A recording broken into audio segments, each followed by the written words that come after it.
Olá, seja bem-vindo a mais um episódio do Somos Mais Que Um, esse nosso podcast que fala de carreira, de caminho, de trilha profissional, mas fala muito também de educação, né? Eu sou um educador e vou apresentar daqui a pouco o Evandro Tuca aqui.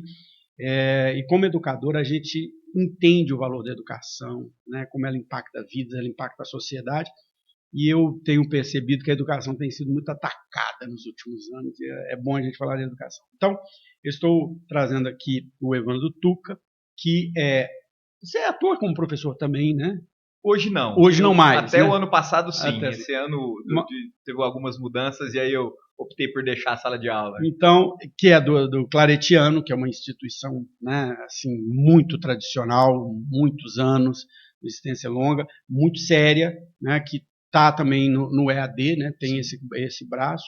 E a ideia aqui hoje é a gente falar um pouco sobre isso, né, sobre educação, sobre agora essa grande mudança que teve no EAD, que eu acho que está todo mundo tentando entender ela um pouco e os impactos que ela terá. Eu sou um grande defensor do EAD, depois a gente vai conversar disso. Mas antes de tudo, Evandro, eu queria que você contasse essa história. Quem é o Evandro, por que é Tuca, né, e de onde que vem essa trilha sua? Legal. Primeiramente, muito obrigado pelo convite. É um prazer estar aqui com você, aprendendo também com a sua experiência na educação. Estávamos aqui nos bastidores, né, você me contando um pouco da sua história. Bom, eu sou de Batatais, cidade próxima aqui a Ribeirão Preto. O apelido Tuca herdei do meu pai. Meu pai tinha um apelido de Tuca, e aí ficou Tuquinha, Tuquinha, Tuquinha.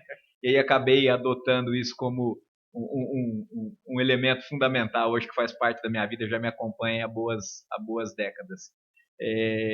Tem a ver com marca pessoal, isso, sim, né, cara? exatamente. Acho que eu sou mais chamado por Tuca do que por Evandro.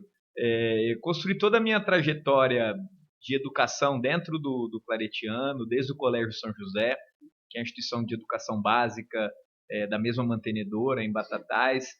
Pude estudar por meio de uma bolsa de estudos. Meu pai era funcionário, era porteiro da instituição, e eu legal. consegui uma bolsa de estudos lá, consegui concluir o ensino médio. Lá entrei no curso de educação física, tinha um desejo de fazer desenho industrial na Unesp. Fiquei na lista de espera, mas financeiramente não foi possível ir para Bauru, porque ia ter que custear. Tem todo o custo, né? Exatamente. E acabei ficando em Batatais, optei por fazer educação física. E logo que me formei, comecei a trabalhar no Claretiano. Eu tive uma primeira experiência antes de estudante como office boy daquela instituição. Meu primeiro salário veio de lá. E até hoje é a instituição que dá o meu sustento. E se eu for somar esse tempo todo, eu diria que são uns bons 32, 33 anos de relacionamento. Tanto quanto aluno como... Exatamente. E tô lá agora, tenho toda a minha trajetória construída na educação à distância, fiz o curso de pedagogia depois por essa área relacionada à educação, né? Fiz mestrado, doutorado, e o EAD chegou no ano de 2004 na instituição e fizeram aquele leilão, quem quer trabalhar com EAD? Ninguém sabia o que era. Eis que fui lá para trabalhar com toda a equipe à época, e desde então fiquei. Recentemente tive uma mudança de função. Hoje eu estou como gerente executivo da rede toda, né? São 4 instituições de ensino superior, mas ainda com um viés muito forte atuando fora da instituição e dentro também no EAD. Sim. E me diz uma coisa, só para entender o Claretiano, né? Como você disse, é uma rede de ensino muito tradicional. Tem quantos anos já? Hoje Batatais tem 54 anos. 54 anos. E tem colégios e faculdades, são 4 instituições de ensino superior diferentes? São 9 colégios e 4 instituições de ensino superior, em Batatais, Rio Claro, Boa Vista, em Roraima, e Curitiba. Caramba, Boa Vista. Boa Vista, e educação básica espalhada por todo o Brasil. Nós temos Roraima, Rondônia, Brasília, São Paulo, Goiás. Então nós temos vários colégios espalhados por todo o território nacional. Legal. Você estava falando da sua experiência com a EAD, a minha é parecida nesse sentido. Eu comecei a lecionar em 2004, 2005. Em 2004 eu estava fazendo créditos do mestrado e aí tive uma experiência de aula, mas lecionar mesmo a partir de 2005. Numa instituição lá em São Paulo, uma universidade particular lá em São Paulo, e quando foi em 2007 chegaram lá e falaram: nós vamos lançar cursos à distância, estamos fazendo uma parceria com uma instituição de produção de conteúdo, não é uma instituição de ensino, uma produtora de conteúdo lá do Sul, quem quer participar? E várias pessoas, eu quero. E eu fui uma dessas pessoas. E eu dava aula ali há uns 2 para 3 anos, e achava que era um professor, você vai tirar de letra esse negócio. Primeira vez que eu sentei na frente, fiquei em pé na frente de uma câmera para gravar, foi um horror, né? Horror. Muitos professores desistiram, falaram, não quero isso, não tem nada a ver, não sei fazer isso. E eu falei, não, cara, esse negócio é o futuro e eu preciso aprender esse negócio aqui. E eu fui fazer curso de teatro, de oratória, de não sei o quê, para poder aprender a falar para a câmera. E estou, desde 2007, envolvido com o EAD, que é algo que eu tenho as minhas convicções sobre o EAD, acredito muito, sou um fã do EAD. E agora nós estamos passando por um certo questionamento do que vai vir para frente no EAD. Acho que a Claretiano, como tem esse papel, né, tem esse lado muito forte do EAD, vocês devem estar pensando muito isso e trabalhando muito nisso, né? Bom, primeiro eu queria que você falasse um pouco a sua visão sobre o EAD, já que vocês estão presentes há tanto tempo nessa história, papel do EAD na nossa educação. Depois a gente fala um pouco dessas mudanças. Legal. Vamos lá. Tem toda uma estrutura histórica que ela responde muito a esse movimento que nós estamos vivendo atualmente no Brasil em relação a essas mudanças. A educação à distância, ela tem seus 30 anos, ela não é... Se a gente for pegar os primórdios da EAD, desde o tempo do Instituto Universal Brasileiro, onde as pessoas iam na banca para comprar suas... Compravam pela caixa postal. Mandava sua prova, depois recebia. Isso já é, por si só, uma iniciativa de educação à distância. Mas com o advento da tecnologia, por volta dos anos 2000, ali no final da década de 90, foi quando começaram a surgir os primeiros grandes projetos encabeçados por alguns pesquisadores, principalmente ali no eixo de Florianópolis, Mato Grosso, com algumas iniciativas. E desde então ela veio se consolidando como uma modalidade de ensino, mas sempre à margem do ensino presencial. Ou seja, dedicavam-se todas as atenções necessárias, tanto no âmbito público quanto privado, para o ensino presencial. E à medida que a tecnologia foi evoluindo, principalmente a internet foi se tornando um pouco mais acessível, a EAD foi ganhando espaço, mas mesmo assim caminhando à margem.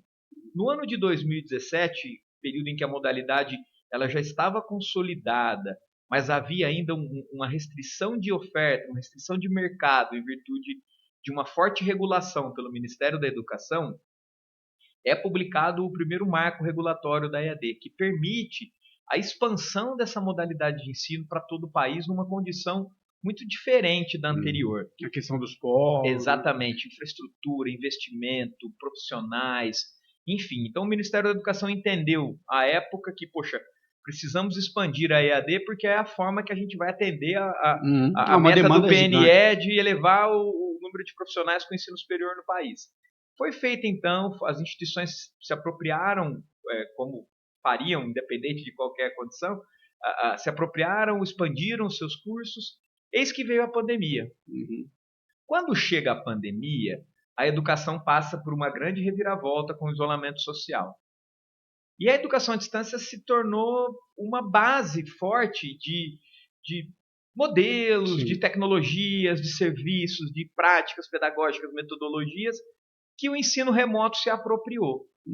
E dentro desse movimento de grande aprendizado por parte das empresas de tecnologia, surgiram várias outras vertentes, como, por exemplo, uma webconferência. A gente percebeu o boom que foi o Zoom, as outras ferramentas, Meet, que na época era Hangout, enfim. Todas elas para atender, desde uma festa, uma comemoração familiar em que as pessoas se reuniam, até o processo de ensino-aprendizagem acontecendo por meio desses recursos. E aí as instituições de ensino aprenderam, se fizeram valer dessa remotização dos processos de aprendizagem, e elas permaneceram com eles até então.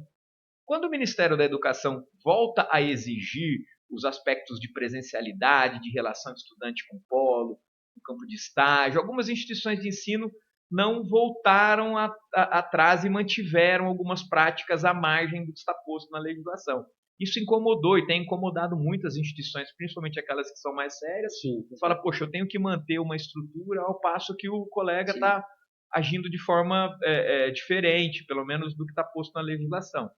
E aí foi então que surgiu esse grande movimento para voltar um processo de regulação, mas à luz da expansão da EAD, para que todos voltassem no mesmo patamar. E me lembro que recentemente, no antes, pós-pandemia, falava-se muito em inovação.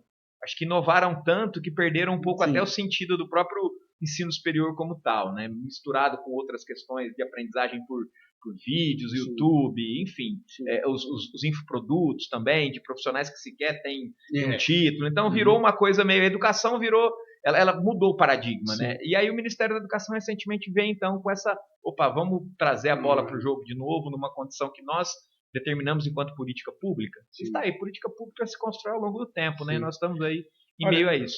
O que você falou faz muito sentido, né? Como eu te disse, eu atuo como produtor de conteúdo, não na gestão, coordenação, né? Produzindo conteúdo no presencial, sim, fui para o lado da coordenação em um momento da carreira, lá de pós também, mas na graduação, no EAD, sempre produção de conteúdo. É um negócio que eu amo fazer e tenho muita facilidade de fazer, porque já tenho muita prática disso, de muitos anos.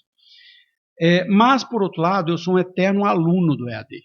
Porque como eu acredito no modelo, porque eu conheço bem o Brasil, e eu sempre digo, talvez o EAD não faça tanto sentido numa grande cidade, que você tem 2, 3, 4 faculdades, beleza, você tem um ganho ali logístico de não ter que ir, mas o EAD ele é fundamental num país como o Brasil, quando você pensa que você tem cidades que a faculdade mais próxima está a 200, 300 quilômetros de estrada de terra. Sim, exatamente. Então você precisa do EAD. Então eu sou um eterno aluno porque eu fico fazendo cursos de pós-graduação, algumas graduações, já fiz 2 R2, EAD, já fiz algumas coisas, mas mais para ver o modelo, entender o modelo dessas escolas, o que está sendo feito, o que é, né, do que... E o conteúdo também, né? Aproveitando, lógico, que era aquele conteúdo, mas mais para ver o modelo. E, cara, eu fui percebendo, antes da pandemia, mais na pandemia, que isso ficou mais forte, foi se perdendo a qualidade de uma forma tão... Então, antes existia um processo, você tinha que ir lá fazer a prova no presencial, você tinha alguns encontros síncronos, você tinha uma série de coisas, e aí o negócio descambou ao ponto que chegou uma certificação, uma pós-graduação que eu fiz numa dessas instituições que começaram a divulgar nas redes sociais, essa coisa. Cara, assim, foi desesperante, porque claramente o que a pessoa fez? Ela pegou um tanto de vídeo do YouTube, ela fez a grade, falou, que disciplina é essa? A estratégia. Vou pegar um vídeo do YouTube, foi lá no Schooler e pegou um artigo científico, tinha um título basicamente parecido com aquilo e falou, isso aqui é uma disciplina, isso aqui é uma disciplina, isso aqui é uma disciplina. Eu falei, gente, não pode. Exatamente. Então, eu acho que é muito importante essa volta para a qualidade, que é o que você falou, Claretiano é uma instituição super séria, que faz um conteúdo de qualidade, que tem toda uma estrutura para isso, mas do outro lado tem um cara concorrendo com uma salinha igual essa daqui, produzindo conteúdo porcamente. Né? Exatamente. E quando a gente olha o que está posto na legislação, as diretrizes dos cursos, e você vê uma prática como essa, que você mesmo trouxe como exemplo, você se preocupa. E as pessoas que acompanharam essas discussões que aconteceu na mídia, até por algumas falas equivocadas do próprio agente público, colocando os cursos 100% à distância, fazer enfermagem 100%, não existe isso, a legislação não permite. Já não permite. Se tem alguém fazendo, está errado, mas não dá para colocar a modalidade de ensino, todas as instituições no mesmo patamar ali, dizer que todo mundo está fazendo curso 100% EAD. Isso não é permitido por lei. Nenhum. Absolutamente nenhum. Existem percentuais diferentes que caracterizam, e agora essa nova proposta do Ministério da Educação, ela amplia mais essas margens de trabalhar presencial EAD, o que foi muito bom, por sinal. Nas 3 modalidades. Nas 3 modalidades, nos formatos de ensino, isso. Então, agora a gente espera que todo mundo caminhe de modo sério. E aqueles que não caminhem, que sejam exatamente, digo, punidos, mas observados pelo Ministério da Educação e que as providências sejam tomadas. Né? Eu acredito, assim, aí vamos falar do outro lado, do lado aluno disso. Né?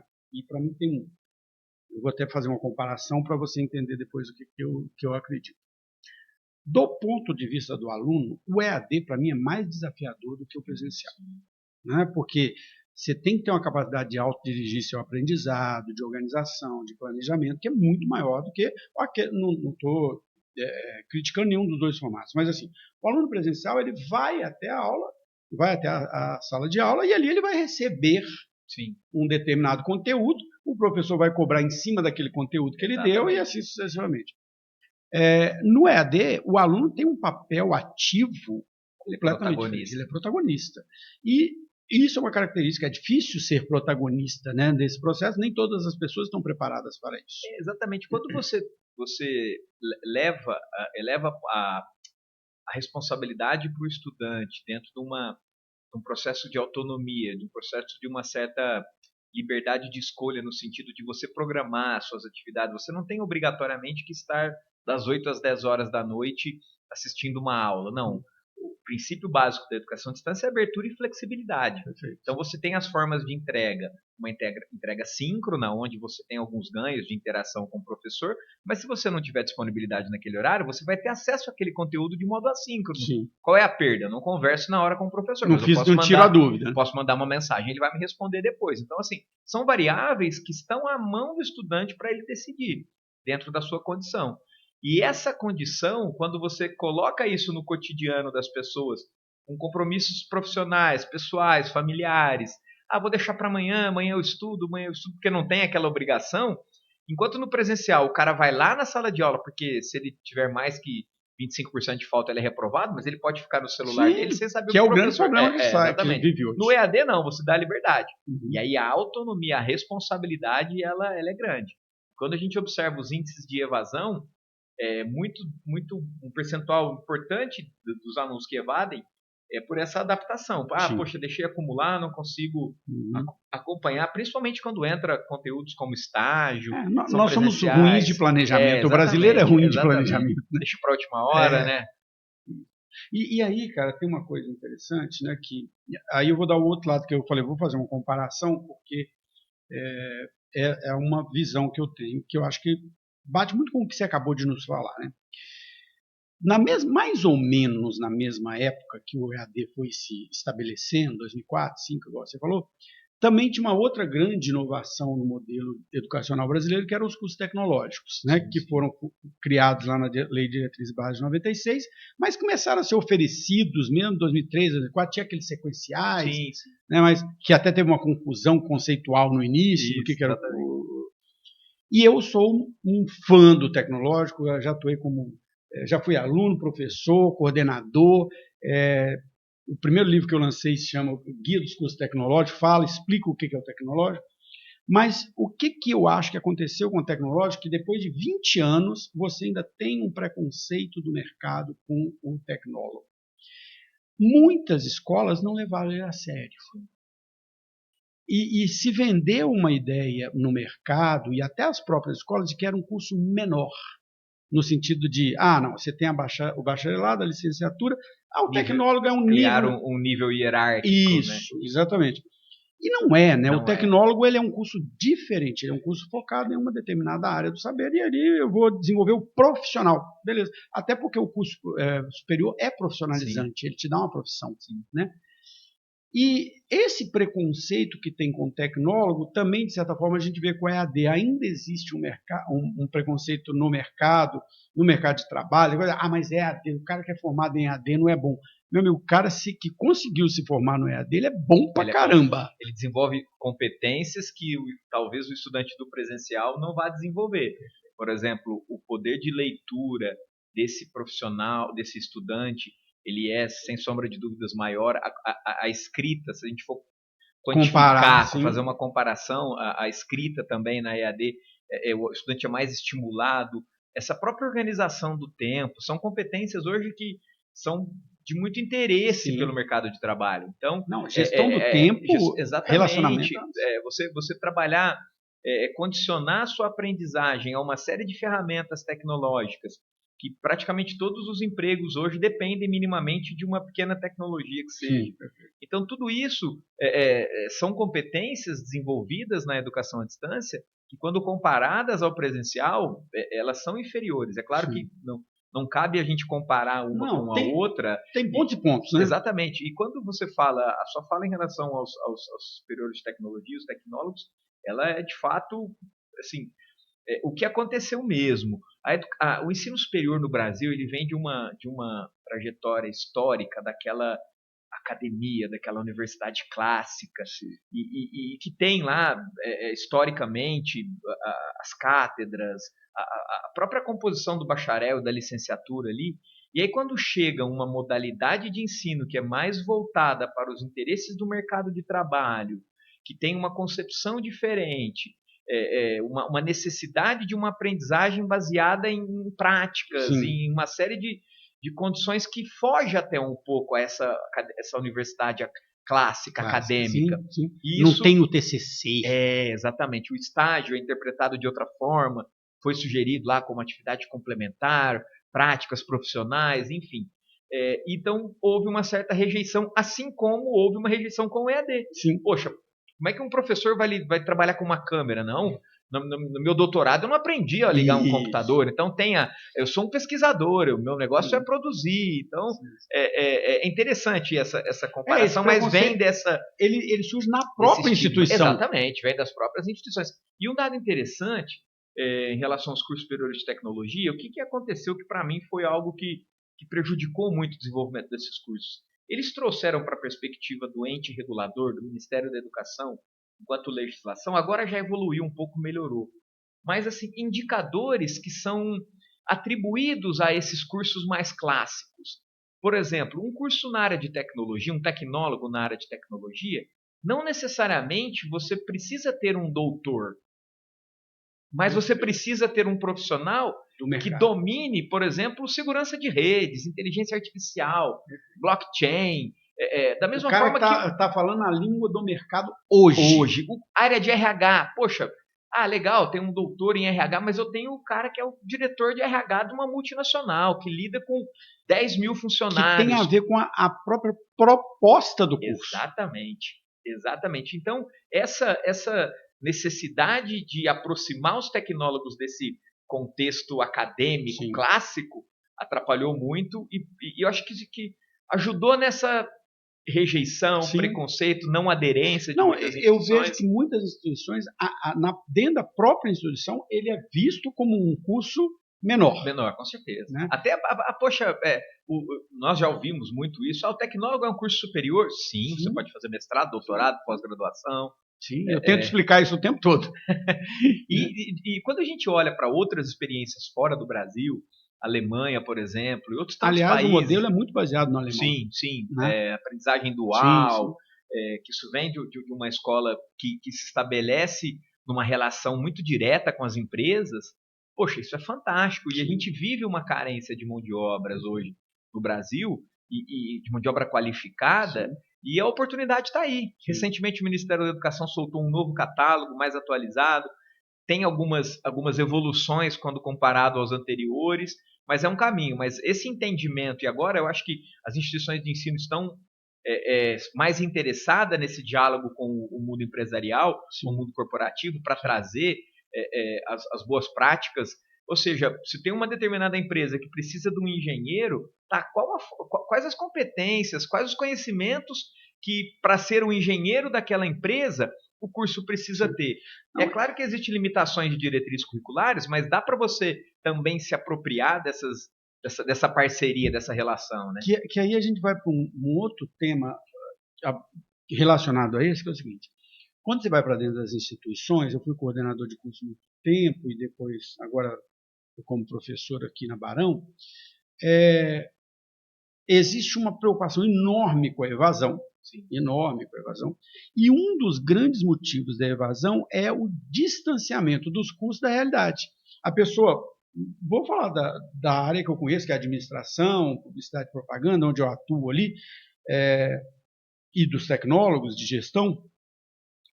O aluno vem, ele já trabalha, principalmente o aluno noturno, ele já trabalha na empresa, aí ele começa a ter aula no primeiro semestre, segundo semestre, e fala, cara, mas isso aí que eles estão falando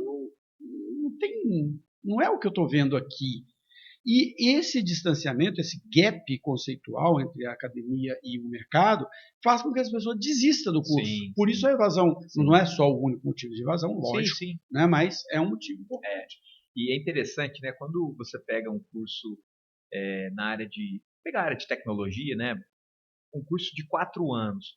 O que não acontece em 4 anos na área de tecnologia? Quem aprendeu no primeiro ano não serve mais nada.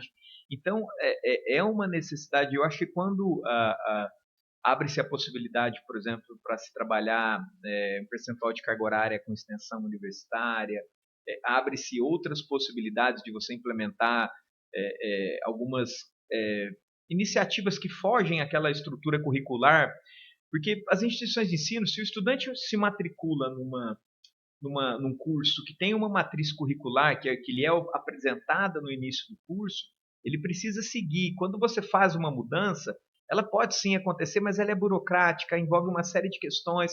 Enfim, então isso de alguma forma também cerceia as instituições de acompanharem essa evolução, que se dá desde um conteúdo desatualizado, de um material didático, de uma área também que se inova muito, e também nessa estrutura curricular.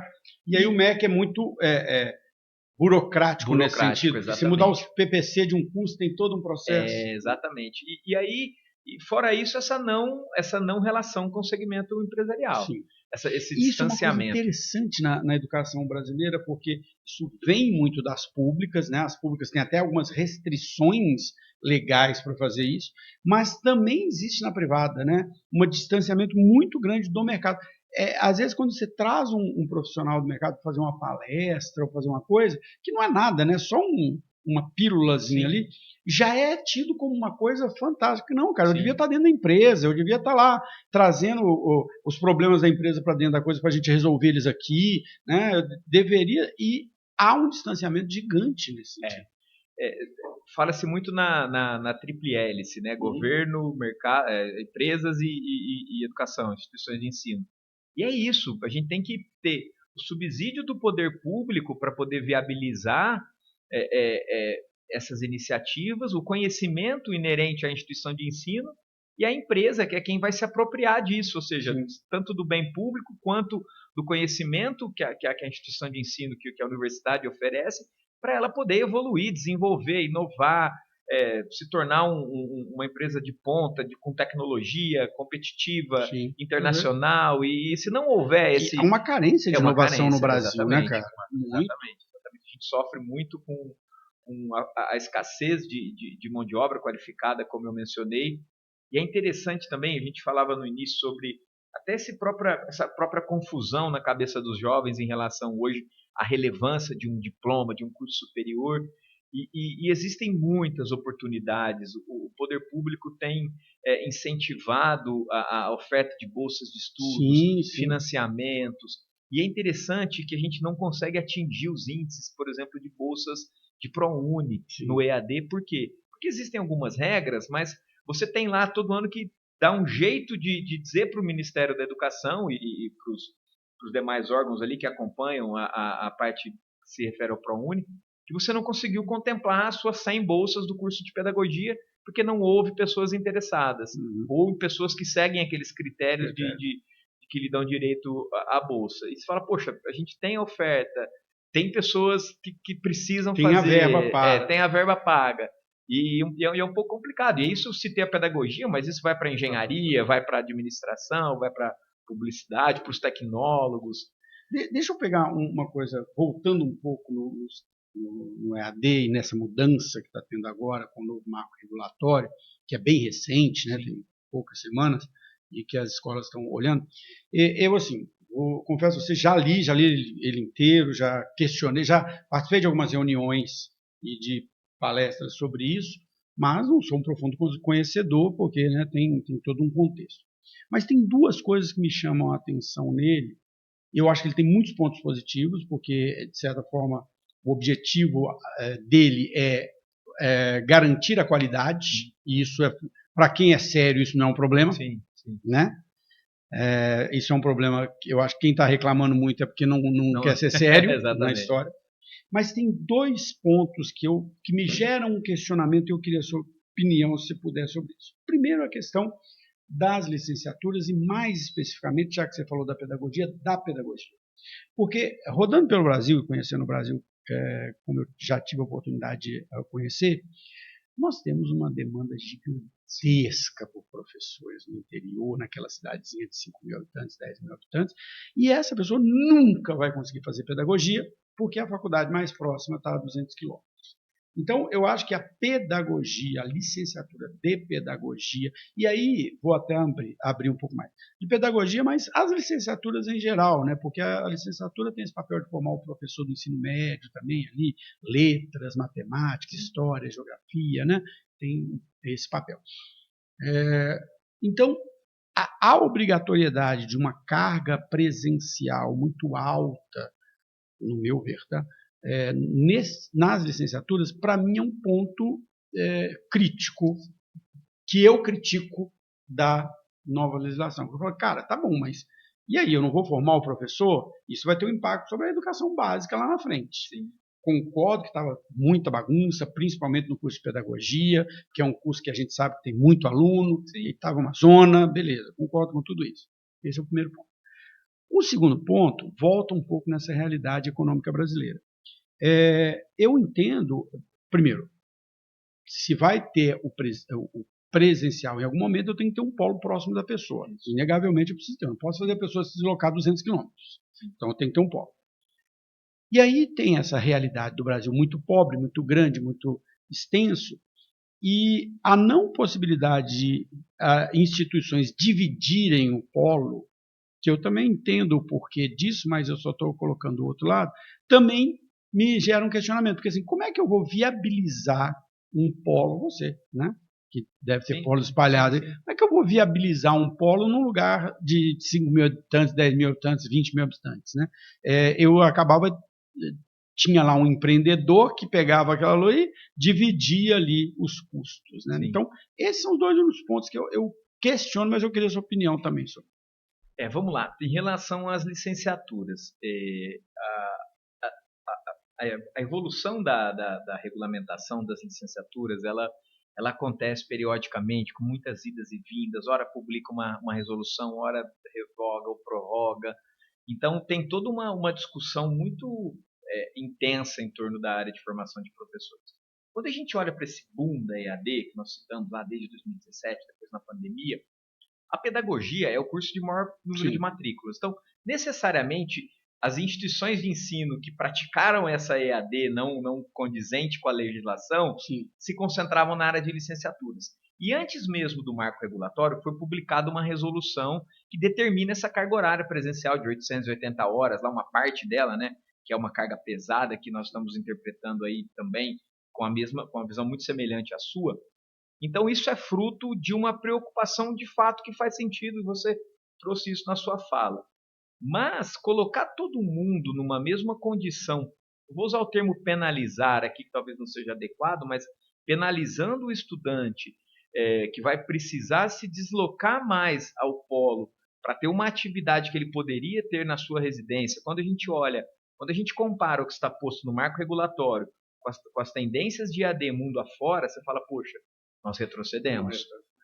Ou seja, a gente, ao invés de punir o infrator, a gente vai punir todo mundo. Vamos lá, todo mundo vai entrar no mesmo. E aí vai ter uma diminuição, acreditamos que uma diminuição no número de pessoas interessadas nas licenciaturas, elas vão ser 4 anos ou mais, alguns cursos. Elas têm uma carga horária presencial, que algumas instituições estão configurando, por exemplo, com 3 aulas noturnas, 2 aulas noturnas, aulas todos os sábados. E fora essa questão do polo, hoje está havendo um movimento de retrocesso, não diria retrocesso, mas de diminuição de quantidade de polos no Brasil, muito importante, muito significativo. Por quê? Aquilo que você citou, 2 polos no mesmo endereço não pode. O polo tem que ter uma infraestrutura X. Isso vai gerar, aquelas cidades pequenas, não vai ser possível ter um polo. Não é um negócio atraente do ponto de vista da instituição e daqueles polos que são parceiros. Então, tudo isso, e nós estamos esperando agora outubro acontecer, porque vai ser onde as instituições vão lançar suas campanhas publicitárias com esse novo formato. Está todo mundo guardando o seu modelo, as 7 chaves, para que cada um faça o seu e não se aproprie. Agora está aquela venda desesperada de última turma, última turma. Aquelas campanhas apelativas, né? O EAD vai acabar, tudo isso a gente está vendo aí nas propagandas aí das instituições. Mas é isso, mas o marco regulatório eu acho que é uma política pública, né? Então ela vai se consolidar e o Ministério da Educação tem que ter a condição de acompanhar o regulatório, que é o principal. E esse é o meu outro questionamento. Que é você a de fato observar aqueles que não estão seguindo a legislação. Isso é fundamental. Aí vem o meu terceiro questionamento sobre isso, que é exatamente esse ponto. Paralelo a isso, o MEC também está fazendo uma série de mudanças na forma de avaliação das instituições. Exatamente. Tem lá aquele projeto deles, praticamente você vai estar sendo avaliado todos os anos, porque um ano é o ENAD, outro ano é a visita, outro ano é não sei o quê.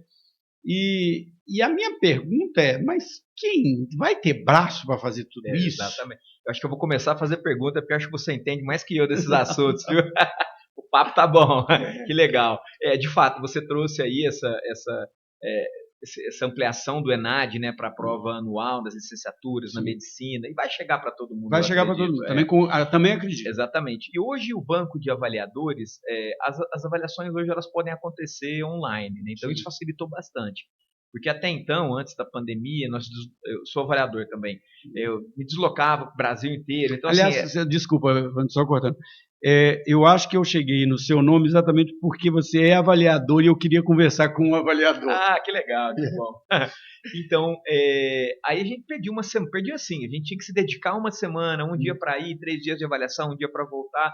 E o online tem um pouco de perda, assim, você não está lá no olho, isso é fundamental, mas ele facilitou bastante. Sim. O que cabe agora ao Ministério da Educação é ampliar o banco, virão novos instrumentos, que é um formulário que as instituições preenchem, e funciona mais ou menos assim, para quem não é da área, né? O Ministério da Educação, ele fiscaliza as instituições de ensino superior, então num dado momento, existem alguns recortes de percentual de tempo de curso, então você tem direito a oferecer o curso por autonomia ou por um processo de autorização, uma universidade, ou faculdade, isso, exatamente. E a cada X anos você tem um processo de renovação você reconhece, você autoriza, reconhece e renova o reconhecimento. Como se fosse habilitação, sim. Você tira a carta e vai renovando, né? E nesse ato de renovação, as instituições de ensino preenchem um formulário, evidenciam isso com documentos e vem alguém para ver se o que de fato foi colocado ali existe, né? Com entrevistas e tudo mais. E esse processo ele leva em média 3 dias, a avaliação em si, mais um prazo para o avaliador postar. E quando a gente olha os números do ensino superior, de cursos, principalmente com o EAD, é muita coisa. Então tem que ter um time de avaliadores, um banco de avaliadores muito grande. Eu sei que deve abrir agora uma oferta de novos avaliadores, estão mudando os instrumentos para que eles deem conta desse universo que vem pela frente. E essa mudança vai trazer um momento em que todas as avaliações as instituições serão avaliadas. Então, ou seja, vai ser um boom aí de mas visitas. Mas que eu também acho necessário. Com certeza. Necessário, assim. O que para mim, eu estou nesse mundo acadêmico desde 2004, vou fazer 20 anos agora, e eu acompanhei 2 ou 3 momentos diferentes, né? Primeiro tinha aquele momento, e é engraçado, eu moro aqui em Ribeirão há 5 anos, e Ribeirão ainda tem, essa região tem algumas instituições que sobreviveram ao boom das fusões. Sim, né? Sim. Uhum. Então, você tem a Barão, você tem a Claretiana, você tem, né, instituições muito tradicionais aqui que não foram compradas. Sim, sim. Né? Mas a instituição que eu dava aula lá em São Paulo foi comprada. Era uma instituição que, para São Paulo, era uma instituição pequena, de 15 mil alunos, foi comprado por um grupo que foi comprado por outro grupo, né? Aquelas coisas assim. E teve esse momento. E nesse momento, teve uma modificação da relação da escola com o aluno, dessas escolas principalmente, com o aluno e com o professor. Né? Eu acho que isso ressentiu muitos professores, a gente era muito respeitado como professor naquele... E eu percebo isso nas instituições aqui, ainda há um respeito pelo professor. E quando você vai para esses grandes grupos, você virou um número. Eu tenho casos de amigos que foram demitidos. Quando ele foi tentar acessar o SAV do curso que ele ia dar, estava lá uma coisa, entra em contato com o RH. E ele, né, foi demitido assim. E mais recentemente, eu acho que depois da pandemia, e aí tem mudanças sociais, tem essa visão, na faculdade não faz sentido mais, tem a questão dos cursos livres que começaram a crescer, tudo isso que você falou, que as escolas estão tentando se reinventar. Né? Eu acho que esse é o momento que até foi uma das propostas nossas. Como se reinventar no mundo em que a educação mudou de formato, mudou a demanda da sociedade pela educação, é uma educação, como você falou, do negócio do tecnólogo, de tecnologias, para não confundir as duas coisas, É brutal nesse sentido que você aprendeu há 2 anos atrás. Sim. Deixa eu contar um caso aqui que é muito engraçado. Caos. Ano passado eu estava dando uma aula no curso de Publicidade e Propaganda. E aí a aluna falou assim, professor, eu trabalho numa agência e eu faço, de agência de publicidade, e eu faço conteúdo para fazer post, essas coisas. E eu uso o ChatGPT. E aí eu estava pensando, ela falou, como é que fazia antes? Eu falei, antes do quê? Ela falou, antes do ChatGPT. Eu falei, minha filha, ChatGPT tem 2 anos. E já mudou a nossa vida completamente. Exatamente. Então, as escolas estão... Essa mudança social, a mudança das demandas pelas competências diferentes, mudanças na relação das pessoas com a empresa, mas do outro lado o MEC, que é regulador e precisa ter padrões e tudo mais. E eu vejo as escolas meio que apertadas nesse meio aqui, né? Acho que você tem passado por isso. São várias situações assim que você citou muito bem o exemplo da inteligência artificial e é algo que assim tem incomodado muito, no bom sentido, a educação como um todo, para você entender de que forma trazê-la para o cotidiano do processo de aprendizagem dos alunos como uma ferramenta que vá permitir que algumas outras competências que até então eram trabalhadas de forma diferente no estudante, por exemplo, você tinha que buscar o conhecimento, fazer uma pesquisa. Hoje você, é claro, com todas as ressalvas necessárias à inteligência artificial ainda, porque é uma discussão muito complexa, né? Mas você tem que trazer essa ferramenta para o seu dia a dia. De que forma levar isso para a sala de aula, permitir que o estudante utilize, você crie artifícios para poder avaliar aquilo que foi gerado a partir de uma inteligência artificial, porque não dá para fechar os olhos. Não dá para fechar os olhos. E eu vejo, assim, dentro dessa seara toda, dessa variedade de influências externas, internas, tecnológicas, eu vejo que a saúde mental dos estudantes, e é um tema que é latente na nossa sociedade, desde da pandemia, que talvez tenha intensificado um pouco mais. Eu tenho dito lá nas nossas reuniões de planejamento para os pares que eu acho que as instituições que vão se diferenciar são aquelas que têm um cuidado com o ser humano. Perfeito. Com aquele CPF único, com aquele ser humano singular, que tem as suas necessidades. E quando a instituição consegue enxergar, eu sei que é difícil quando a gente fala numa escala de 15 mil alunos, como você citou, mas eu vejo que pequenas iniciativas podem fazer total diferença. Sim. Esse é um ponto do que você falou. Que eu falei, aquela mudança que teve quando teve a grande fusão das instituições, foi que, para mim, no meu ponto de vista, tanto o aluno quanto o professor também, em escalas diferentes, deixaram de ser pessoas, se passaram a ser números. Né? Então, eu demito um cara simplesmente bloqueando o sistema dele, e se o aluno for embora, é um número a mais. Quantos por cento eu estou disposto a perder? Quanto que me custa recuperar esse aluno? Deixa para lá. E isso é muito cruel. Eu concordo muito com você sobre isso, porque, assim, eu estou tendo duas experiências nos 2 últimos anos. Assim, eu dei aula em graduação até 2011, aí a partir de 2011, por questões profissionais, eu dou consultoria em empresa, eu fiquei só em pós-graduação, porque eu não tinha como ter aquele compromisso, e agora a gente mudou aqui para Ribeirão, ano passado, final do 2023, eu decidi ficar em Ribeirão, e aí, janeiro de 2024, eu comecei a procurar algumas instituições para dar aula. Eu falei, não, eu quero dar aula em graduação, eu não quero apoio, eu quero graduação, porque a graduação, ela tem uma coisa diferente, você mexe com a vida das pessoas, sim, né? Tem um negócio. Para mim foi um choque brutal do aluno que eu tinha em 2011, que tinha o celular, mas não era um smartphone, que tinha um computador, mas é pouca gente que tinha. Que, por exemplo, eu comecei a dar aula em 2004, que eu te falei, a escola não tinha data show. Hoje toda sala tem. Sim. E aí quando eu chego agora, ano passado, para dar aula, o aluno está no celular, está no Bet, apostando na Bet. Isso é um problema. Seríssimo. Está fazendo postagem para o Instagram dele e não está prestando atenção na escola. Então, como professor, o que fazer? Né? Eu estou fazendo um desafio comigo mesmo esse semestre, que eu falei assim, esse semestre eu não vou dar nenhuma aula dispositiva dialogada, eu não vou dar nenhuma aula lá na frente. só vou usar metodologia ativa todos os dias.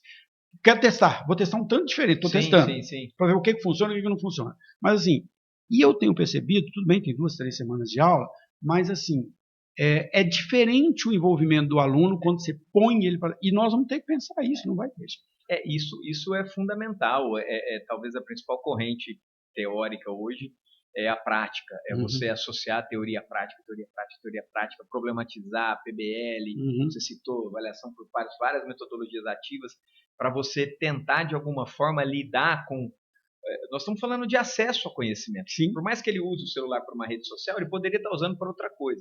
Então o professor, que era aquele catedrático detentor do conhecimento, que ele, se não fosse ele a Barça, o estudante não tinha onde recorrer lá na década de 90. Ele era o dono do conhecimento. E tinha uma fonte de pesquisa muito restrita nas bibliotecas, e quem tinha acesso a uma enciclopédia em casa poderia descobrir sobre a Revolução Francesa e tudo mais. Hoje não, hoje o conhecimento está aqui na palma da mão, então muda um pouco a competência do professor. Mas eu tenho que ensinar para o cara assim, é válido ou não isso aqui que está aqui? Exato, esse é o problema, porque você citou o ChatGPT. O cara pega lá, se o ChatGPT diz que esse copo é cinza, o cara vai lá e fala, esse copo é cinza, quem falou? O ChatGPT. Mas quem é o ChatGPT? Aquela ferramenta, tá. Mas com base em que ela te disse que é cinza? Sei lá, ela colocou lá, eu estou dizendo que é cinza. Então, assim, o senso comum está predominando em detrimento ao conhecimento. Então, quando isso acontece, e a gente pode expandir esse nosso raciocínio para a sociedade, a gente entra para falar de fake news, entra para falar das pessoas que não acreditam na ciência, por quê? Porque está aqui, ó, tá aqui.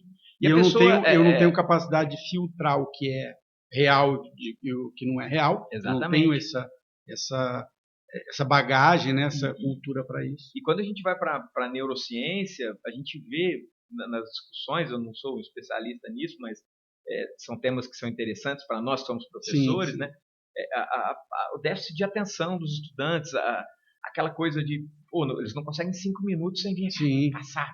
Pode falar, não é só o estudante, não, nós gente também, crianças, jovens, adultos.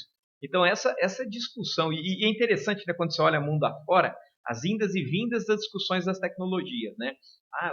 Uma instituição lá a Noruega aboliu o uso de celulares nas escolas. Aí um outro país entende que tem que ter um uso moderado. Então, assim, eu acho que o resultado disso, a gente vai conseguir medir a médio e longo prazo, o resultado de... porque eu vejo que a educação não evolui lá dentro da academia como a sociedade está evoluindo aqui fora. Não só referente à tecnologia, mas toda essa mudança de... Ela demora a responder, né? Hoje eu vejo como um papel fundamental dentro das instituições de ensino os diferentes tipos de letramento que nós, profissionais, precisamos ter para saber lidar com as pessoas nas suas mais variadas condições, sejam físicas, de gênero, enfim. E tudo isso é um mundo novo que precisa estar no discurso de quem? Do professor que está se formando nas licenciaturas. Então a gente tem que criar isso dentro dos cursos de graduação e dos mestrados e doutorados, porque um professor, alguém que se torna professor de administração, ele fez um bacharel em administração. E ele fez um mestrado lá enquanto pesquisador. Quanto que ele aprendeu a ser professor para entrar numa sala de aula e para lidar com essas questões? Não, você quer ver? Tem duas coisas que você falou que são interessantes. Eu estou tendo a segunda experiência muito louca que eu estou tendo, diferente na educação que eu estou tendo esse semestre agora, começou esse semestre, é o seguinte. O colégio no qual meu filho estuda me convidou para dar um itinerário formativo. Eu nunca tinha dado aula para adolescente, nunca. Se bem que hoje o aluno de graduação ele é meio adolescente também, né? Mas nunca tinha dado aula para alunos de 14, 15 anos de idade. E eu estava morrendo de medo, bem sério, eu estava morrendo de medo. Meu filho falava, não, eles não vão prestar atenção, não sei o quê. E eu, desde o primeiro dia, já fiz 3 encontros com ele, eu fui usando metodologias ativas, ou de café, rotação por estação, essas coisas assim, para trabalhar. E eles estão amando, e eu estou adorando dar essa aula. Mas me veio uma coisa na cabeça, na última aula agora, que eu percebi o seguinte. No ano passado, teve a proibição de uso de celulares no ensino médio. Daqui a um ano, nós vamos estar recebendo no ensino superior a primeira leva de alunos que passaram pelo ensino médio sem o celular na mão. Será o impacto que isso vai ter. Porque o que eu percebo dando aula para eles que estão no primeiro ano, eles ainda vão passar pelo segundo e pelo terceiro, é que o fato de não estar com o celular na mão, ele pode até estar voando, ele pode até não estar com a cabeça ali, mas, de certa forma, focou um pouco mais a atenção dele. Os meus alunos hoje do colégio eles prestam mais atenção do que os da faculdade. Então, que impacto vai ter também? Não sei. Não sei. Mas você sabe que eu nunca parei para pensar, para ter esse raciocínio, mas eu acho que pode ser que seja uma oportunidade para as instituições de ensino superior. Eu sei que é difícil, porque é um público adulto e tal, como é que você vai cercear o uso de celular, etc e tal, mas talvez seja uma oportunidade de um repensar, porque da mesma forma que a gente tem que quebrar o paradigma do estudante que vem do ensino presencial e vai para o EAD, ele vem daquela dinâmica do professor em sala, aí você joga a responsabilidade para ele, eu acho que quebrar o paradigma também do não uso do celular no ambiente universitário.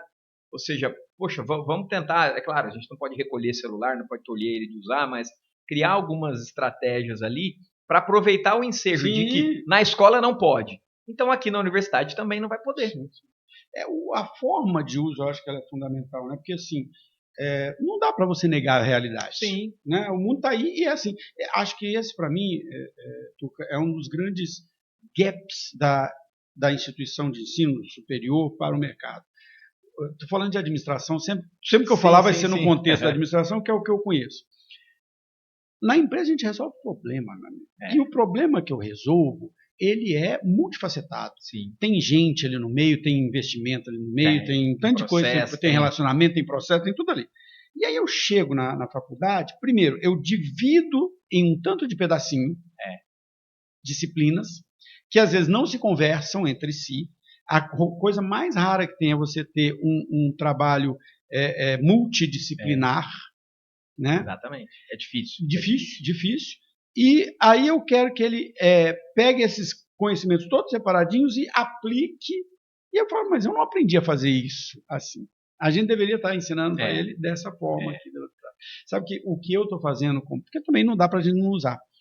Eu tenho feito o seguinte, toda aula que eu uso a inteligência artificial para alguma coisa, eu coloco um disclaimer no primeiro slide. Eu falo, usei o chat GPT. Não, isso é importante, acho que é importante. Usei para isso, para aquilo, e o que eu fiz foi isso. Para dizer para o aluno, pode usar. Sim. Agora, você tem que usar com critério. Sim, saber utilizar, né? É uma ferramenta. Você tem uma enxada para carpir um quintal, se você souber usar, se ela tiver amoladinha, você vai ter sucesso. Caso contrário, você vai bater ela na terra lá, ainda mais nessa época de terra seca, você não vai ter resultado. O ChatGPT é a mesma coisa. Sim. Se você souber elaborar um prompt, souber ser crítico a ele é cíclico, né? Você vai ter a resposta, você tem que criticar, você tem que ponderar, você tem que buscar a fonte. E assim, ainda existem incidências absurdas de erro. Viaja na maionese. As alucinações, e você pergunta, traga um referencial teórico. Aí você vai ver, o cara tem um nome parecido, é um ator norte-americano lá que, enfim, então isso é preocupante. Você sabe que eu estou fazendo doutorado, vou terminar agora no ano que vem, lá na FEA de São Paulo. E há um tempo atrás eu estava fazendo uma pesquisa sobre um tema ali, né? E eu falei, vou usar porque ele pode me trazer aqui uns artigos legais para eu ler esses artigos. Aí ele me deu lá várias citações, eu fui, nenhuma existia. Eu falei, de onde você tirou isso aqui? Não, isso é apenas um exemplo. Não estou pedindo exemplo. Então, isso é uma coisa que eu não uso, de jeito nenhum, porque não faz sentido. Sim. Né? A gente tem que encontrar o sentido que ele tem para nós. Por exemplo, uma revisão ortográfica ainda é um elemento que é bacana, uma estruturação, uma tradução. Então, mas eu acho que a pesquisa em si, tem até um dilema hoje sobre as questões éticas do uso de inteligência artificial na pesquisa, né? Tem sido muito discutido. Hoje eu vi até uma entrevista do Miguel Nicodelis falando a quantidade de papers que são submetidos às revistas com uso de inteligência artificial, enfim. Vivi isso agora, viu? Eu fui avaliador do ENAMPAD. Sim, do ENAMPAD. E eu também estou com 3 artigos aceitos lá, estou indo lá defender. Que legal. E eu fui avaliador também do outro lado. Cara, tinha cada coisa. Porque assim, você entende claramente, o cara usou, eu usei. Mas eu usei para me ajudar na pesquisa. Sim. Ajudei às vezes para me montar um quadro, às vezes para fazer uma coisa assim. Agora, a escrita, você olha para a escrita e fala, não pode isso aqui, né? Não tem algumas. Você começa a usar a ferramenta, você vê que alguns gerúndios que ele aplica, ali, algumas coisas que você vê o perfil linguístico E é até interessante a gente falou de produção de conteúdo, né? Nós adquirimos recentemente uma ferramenta que vai dar apoio para o autor, lá em Batatais, no Claretiano, de inteligência artificial nos materiais didáticos. E um dos pontos que a gente se questionou era em relação à questão do tratamento linguístico desse material.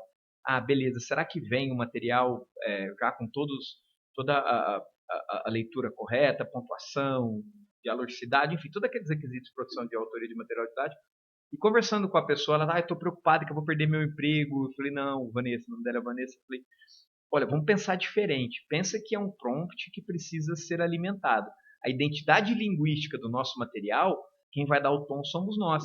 Então, o seu papel agora, ao invés de revisar ipsis literis integralmente todo o material, vai ser você fazer uma amostragem e trabalhar nas melhorias desse prompt para ele adequar aos interesses linguísticos da nossa identidade de material didático. Ou seja, mudou a competência.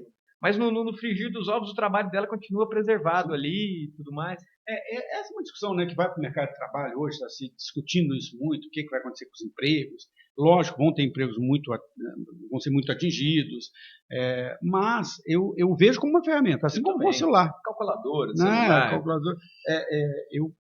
A minha consultoria de canais de distribuição, e eu lido muito com o vendedor, essas coisas, e o vendedor está sempre dizendo, vocês vão mandar a gente embora por causa da real. Eu falei, cara, eu não te mandei embora por causa do celular, não te mandei embora por causa do WhatsApp, né? Tudo isso foram tecnologias que foram surgindo que impactaram a forma de trabalhar. Você mudou a sua forma. E eu sempre falo para eles assim, eu acho o contrário.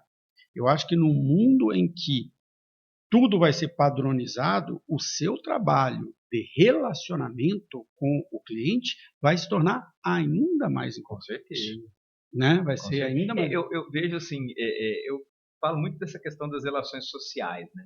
Eu acho que a gente está caminhando para uma condição muito motivado até pelas próprias redes sociais, que vai chegar um ponto de curva ali que o ser humano é sociável. Sim. Ele quer o convívio com outras pessoas, e a gente está tirando tanto isso dele que eu acho que vai chegar num ponto de alucinação ali que a tendência é voltar com força total. Sim, você vai querer ser atendido por um ser humano. Isso já existe uma tendência, sim, né, na área de call centers e tudo mais. Você quer ver uma coisa louca disso aí? Agora eu vou sair da educação completamente do outro lado. Tem um livro do John Nesbitt que chama Mega Tendências, que ele escreveu lá em 90.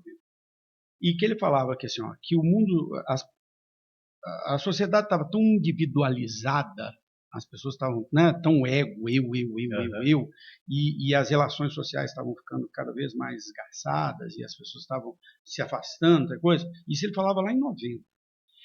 E que ele falou assim, em algum momento, na década de 2000 ou de 2010, as pessoas vão começar a procurar de novo relações sociais. E aí, outro dia desse, eu estava lendo uma análise sobre isso, e a pessoa falou o seguinte, crossfit, beach tênis, igreja, não estou dizendo que estou simplificando, mas eles cumprem este papel social. Exatamente. Porque a gente está tão sozinho que eu quero encontrar uma turma. Né? Exatamente, E a pandemia trouxe uma percepção diferente, que, por um lado, algumas pessoas conseguiram tirar proveito disso, é claro, tirando todo o aspecto ruim enfim. Mas, poxa, que bom que é o convívio familiar, você está na sua casa e tudo mais.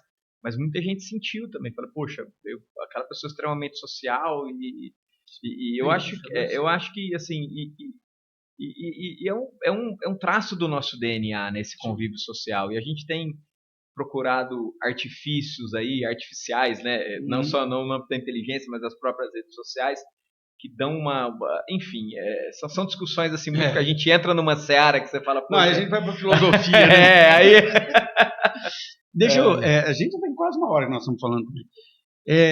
Puxando um pouco, voltando aí para a questão da educação e da escola, e nesse seu papel hoje, né, na escola, a gente vê, né, lógico, a escola ela é um negócio, ela precisa ser enxergada como negócio, a escola particular principalmente, ela é um negócio, ela precisa ser enxergada como um negócio, mas como um negócio, principalmente como um serviço, ela é feita por pessoas, né? O que você falou do aluno, a relação do aluno, aqui você já falou sobre isso, né? Da importância da escola que entende que aqui atrás daquele CPF tem um aluno. Exatamente. Né? E aí talvez seja uma crítica minha e você fique à vontade de nem responder se você não quiser, mas é só uma observação. Analisando, eu fiquei muitos anos fora da graduação, eu vejo assim, os professores também, e isso mais nas grandes instituições, eles foram sendo desvalorizados, não só na questão da hora-aula, né, sim. Que eu falo, às vezes você ganha hoje a mesma hora-aula que você ganhava há 10 anos atrás, sim. Né? E, segundo, no seu próprio papel. Lógico, existia uma certa megalomania no professor que achava que era Deus, né? Uhum. Um professor que achava que era Deus, sim, né? Sim. Eu sou o dono da verdade. Tá? Sim, com certeza. E aí, lógico, é o que você falou, o conhecimento está aqui, eu preciso ter um outro papel, né? Que é o papel do tutor disso aqui. Mas eu vejo as instituições, elas tinham uma relação muito respeitosa, né, com os professores. Os professores eram tratados naquilo que são. Sim, né? Sim. E eu vejo hoje um distanciamento nisso também. Né? Assim, você sente isso na instituição? Como é que você percebe? Sim, de fato, a educação ela está se aproximando muito do mundo corporativo. E quando você observa as relações trabalhistas no mundo corporativo, você percebe que ela tem um viés um pouco diferente. Sim. E as instituições de ensino, nessa movimentação de se apropriar de metodologias, de ferramentas, de controle financeiro, orçamento, enfim, tudo que é inerente a uma organização privada, principalmente, ela começa a estabelecer algumas limitações e essas limitações elas vão muito no sentido de você perder um pouco aquelas essências que se tinha, o professor é uma classe fundamental. Sim. Dentro da universidade. Eu nem estou falando do professor primário, que é super desvalorizado. Não, sim. Mas mesmo no ensino superior, com tanta tecnologia, eu vejo assim, o quão é importante quando você faz uma live com o estudante, que ele consegue ver que por trás de tudo aquilo que a instituição oferece tem um ser humano. E assim, você poder chamar a pessoa pelo nome, porque apareceu no chat lá, falou, fulano, tal, que bom que você está aqui. Então, é papel do professor. E o professor consegue, além do aspecto do conhecimento em si, daquela unidade curricular que ele atua, ele tem uma função essencial, por exemplo, no controle da evasão, na percepção daquele estudante. Teve um episódio... No presencial isso é muito claro. Exatamente. Você percebe que o aluno que vai evadir antes de qualquer aluno. Teve um episódio de uma pessoa que estava numa situação emocional muito, muito negativa, falando até em suicídio. E o professor percebeu isso, ou seja, não é uma pessoa ali extremamente estratégica para a instituição de ensino. E de fato, sim, houve essa vou usar o termo desvalorização aqui, não que o professor tem sim seu valor, é claro, mas sim, de fato, porque você começa... Um afastamento. Exato, você começa a olhar para uma questão que envolve uma certa competitividade, você precisa... Então você vai tendo que agir muito... pensando no negócio. No negócio, exatamente. Infelizmente, pensando no negócio. E o professor é ali numa empresa prestadora de serviços, ali é o principal ativo ali da instituição, e ele acaba sendo penalizado também dentro desse movimento que há. É aquilo que eu te falei. E, cara, já estamos terminando, eu vou pedir depois só para você encerrar, mas só para eu fazer um comentário aqui, que eu vejo isso assim, o professor... eu tive aula com um professor bastante conhecido no meio de finanças, que é o José Securato, lá da FE, lá de São Paulo, e o Securato tem uma frase que eu amo, que é a seguinte, ele fala o seguinte: estrutura é importante, tudo é importante. Agora, se o professor for bom, os alunos sentam debaixo da árvore e assistem a aula dele. Né? Então, o professor ser bom hoje vai além dele ter o conteúdo. Porque o conteúdo é o que você falou, está aqui. O professor ele tem um papel de ser o tutor desse conteúdo, né? De ser o curador desse conteúdo, mas ele tem muito mais hoje um aspecto relacional. Você estava falando, eu me lembrei, eu estou numa outra instituição que eu dou aula à distância e ela tem um encontro síncrono por mês. E, cara, só de você comentar, a pessoa fez um comentário, falou, cara, essa pergunta sua é boa. cara, muda completamente, Muda completamente. a integração dos demais alunos e com a coisa. Que aí, só para fazer encerrar, eu falei muito bem do EAD lá atrás, né, mas para mim o EAD tem um grande problema, na própria, é inerente a ele, que é o distanciamento dos alunos.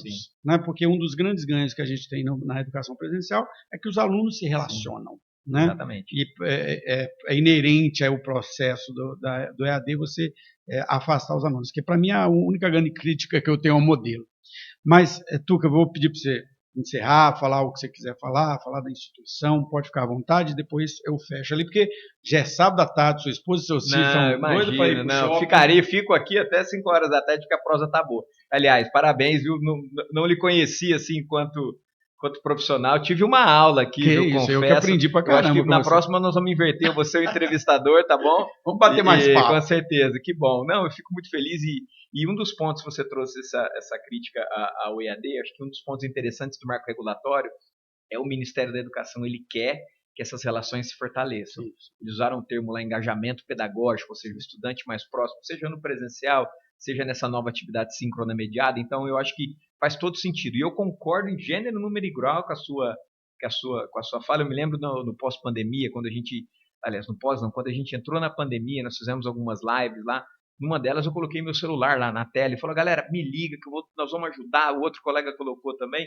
Porque nós acreditamos que é isso. A gente tem que... Não é só levar o conhecimento, a gente tem que ajudar de alguma forma essas pessoas, porque eles necessitam, e ainda mais no momento que a gente estava vivendo, daquela loucura, ninguém sabia de nada, né?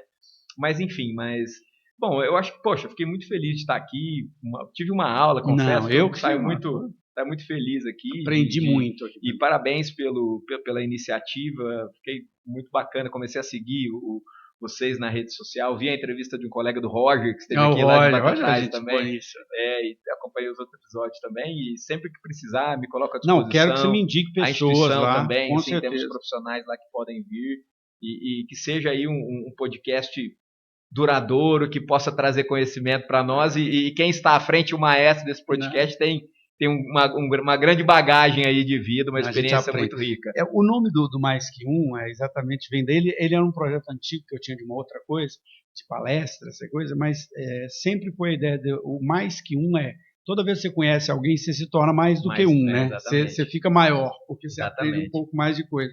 E é muito importante, cara, eu fiquei muito... Por que eu quis te chamar?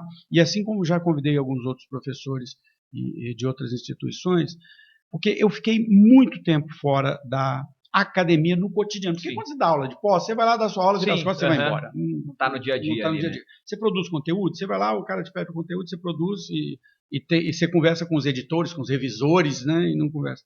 E eu fiquei muito tempo fora da academia, cara, e agora voltando no ano passado, por essa decisão de ficar em Ribeirão, eu fui vendo assim, cara, como tem problemas que continuam os mesmos, de 10, 15 anos atrás, mas tem muita coisa nova a ser discutida, né? Muita coisa. Essa mudança das pessoas, dos alunos, os alunos mudaram demais, e isso tem sido um grande aprendizado para mim, né? De tentar lidar com isso. Bom, pessoal, Tuca, muito obrigado, só tenho a agradecer. O Mais Que Um, né, como eu disse, é sobre a gente conhecer pessoas diferentes que falam de temas diferentes. Educação, para mim, assim, é o grande responsável pela mudança social de um país, é o que pode mudar o país socialmente. Infelizmente, nós ainda temos uma educação muito precária no Brasil em muitos aspectos. Então, ver instituições sérias, ver o MEC se preocupando com a qualidade das coisas também é fundamental. E hoje está tendo muita crítica ao marco regulatório, mas eu tento vê-lo de um lado bem positivo. Assim, eu também. Acho que passou a fase da ansiedade, agora nós estamos naquela fase do namoro, e assim, sendo muito sincero, criou-se um terrorismo em torno disso, mas a gente viu que ficou muito bom, ficou muito mais fácil do que a gente imaginava. Fácil no sentido assim, de você conseguir operacionalizar as coisas. Eu tenho certeza que quem ganha é a população, com certeza. Pessoal, então é isso. Até o nosso próximo encontro. A entrevista vai estar completa no YouTube e no Spotify. E também a gente vai ter os cortes nas redes sociais. Não deixe de acompanhar. E até o nosso próximo encontro.